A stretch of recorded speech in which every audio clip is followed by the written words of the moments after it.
श्री स्वामी समर्थ. जय जय स्वामी समर्थ. अवधूत चिंतन श्री गुरुदेव दत्त. श्री स्वामी समर्थ महाराज की जय. मित्र हो, या जगात कामापुरता फायदा घेणारी लोक कशी ओळखायची? काही लोक असे असतात की वापर झाला की आपल्याकडे दुर्लक्ष करतात, अगदी आपला वापर करून आपल्याला फेकून देतात. म्हणूनच आजच्या या व्हिडिओमध्ये बघणार आहोत की अशा लोकांपासून कसं सावध राहायचं. चला तर मग व्हिडिओला सुरुवात करूया. व्हिडिओ आवडल्यास कमेंटमध्ये श्री स्वामी समर्थ लिहायला विसरू नका आणि सबस्क्राईब करायला विसरू नका. मित्र हो, स्वामी म्हणतात कामापुरता फायदा घेणारी लोक कशी ओळखायची? तर समर्थ म्हणतात की जगात माणसं खूप भेटतात, पण मनापासून आपली असणारी फारच थोडी असतात. आपल्या आयुष्यात असे अनेक लोक येतात जे गोड गोड बोलतात, आपली खूप काळजी घेतल्यासारखे दाखवतात, पण त्यांचा उद्देश एकच असतो, तो म्हणजे आपला फायदा. आज आपण स्वामी समर्थांच्या विचारांच्या प्रकाशात हे जाणून घेणार आहोत की कामापुरता फायदा घेणारी लोक आपण कशी ओळखायची, त्यांच्यापासून स्वतःला कसं वाचवायचं आणि मनशांती कशी राखायची. स्वामी म्हणतात की जो स्वतःचा स्वार्थ पाहतो तो कधीच दुसऱ्याचा विचार करत नाही. खरा माणूस तोच असतो जो तुमच्या दुःखात तुमच्या सोबत उभा राहतो, तुमच्याकडून कोणतीही अपेक्षा न ठेवता तुम्हाला मदत करतो, तुमचं यश पाहून त्याला देखील आनंद मानतो. पण स्वार्थी माणूस गरज असेल तेव्हाच तुमच्या जवळ येतो, काम झाले की तुमच्यापासून दूर जातो. तुमचं मग ते दुःख असेल, अडचणी असतील, याची त्याला काहीच पर्वा नसते. तर अशा लोकांची कोणती लक्षणे आहेत ते स्वामी सांगत आहेत. गरज असेल तेव्हाच संपर्क. असे लोक अचानक फोन करतात, भेटायला अचानक येतात, कारण त्यांना काहीतरी हवं असतं.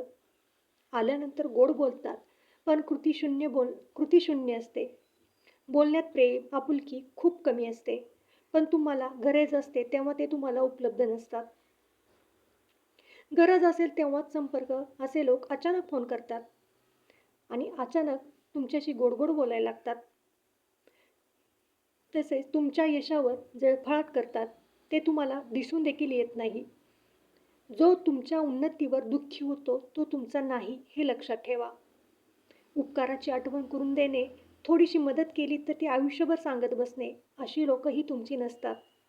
तुमचा वेळ, पैसा, भावना वापरणे, तुमची सहनशक्ती, चांगुलपणाचा गैरफायदा घेणारी लोक असतात. अशा लोकांचा आपल्यावर काही परिणाम होतो ते पाहूया. अशा लोकांमुळे आपला माणसांवरचा विश्वास सोडतो. लोक ओळखण्यास आपण चुकतो, त्यामुळे आपला आत्मविश्वास कमी होतो. मानसिक थकवा येतो, विश्वास तुटतो, नात्यावरती शंका निर्माण होते. स्वामी म्हणतात की मन दुखवणारी संगत टाळली तर आयुष्य सुखी होते. तर अशा लोकांपासून स्वतःचं संरक्षण कसं करायचं? तर त्याच्यातील पहिली स्टेप म्हणजे प्रत्येकावरती लगेच विश्वास ठेवू नका. विश्वास हळूहळू वाढू द्या. नाही म्हणायला शिका. स्वामी म्हणतात की जेव्हा एखादी वेळ असेल त्यावेळी तुम्हाला जर नाही म्हणायचं असेल, तर त्यावेळी तुम्ही जर नाही म्हटला नाही, तर पुढे पुढे तुम्ही त्या माणसामध्ये अडकत जाता, स्वतःला रोखू शकत नाही आणि तो माणूस तुमचे किती फायदा घेतो हे तुमच्या लक्षात देखील येत नाही.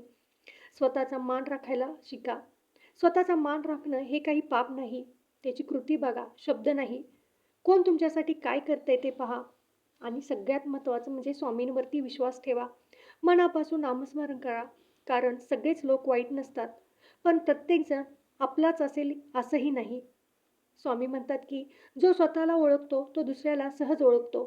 स्वतःची किंमत ओळखा, स्वतःचा मान सन्मान जपा आणि स्वामींच्या चरणी स्वतःला समर्पण करा.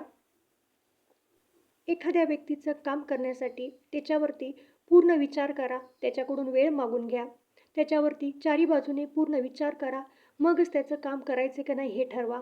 भावनेपोटी कोणता निर्णय घेऊ नका, कारण तुम्ही चांगले असाल तर लोक चांगले असतीलच असे नाही आणि सगळेच लोक वाईट असतील असे नाही. त्यामुळे स्वामींची भक्ती करा. स्वामी तुम्हाला लोक ओळखण्याची ताकद देतील, कारण तुमच्यावरचा विश्वास वाढलेला असेल जेव्हा तुम्ही स्वामींची भक्ती कराल. नमस्कार. व्हिडिओ आवडला असेल तर कमेंटमध्ये श्री स्वामी समर्थ लिहायला विसरू नका. सबस्क्राईब करायला विसरू नका. धन्यवाद.